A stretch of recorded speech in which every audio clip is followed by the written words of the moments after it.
नमस्ते शिवराय मैत्रिणींनो, मी 5-6 दिवसापूर्वी Meeshoवरून dress order केला होता आणि तो काल आला. फायनली मी तो आज घातला. तुम्हाला ड्रेस कसा वाटला कमेंटमध्ये नक्की सांगा. मला आज खूप बोर होत होतं तर मी स्विचबोर्डवर ड्रॉइंग काढली. माझी ड्रॉइंग तुम्हाला कशी वाटली नक्की सांगा. आणि माझ्या पिल्लूला भूक लागली म्हणून मी उपमा बनवायला घेतला.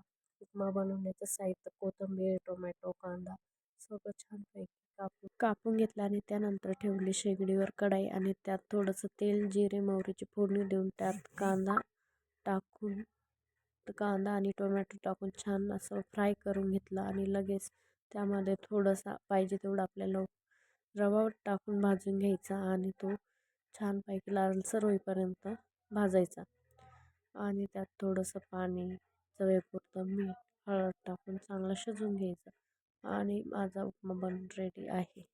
आणि मी लगेच किचन छान स्वच्छ असं आवरून घेतलं आणि वेळ आली माझ्या पिल्ल्याला खाऊ घालायचं. त्याला खाऊ घालणं म्हणजे खूप मोठं संकट, कारण त्याला खायचा एवढा कंटाळा आहे की खूप. आणि मी त्याला खेळण्यासाठी गल्ला काढून दिला, कारण तो त्याच्या नादामध्ये खाऊन घेईल आणि त्याचं जेवण झालं. बाळाच्या पोटात जेवण गेलं का आईच्या चेहऱ्यावर वेगळाच आनंद येतो. तर चला भेटूया उद्याच्या ब्लॉगमध्ये. बाय.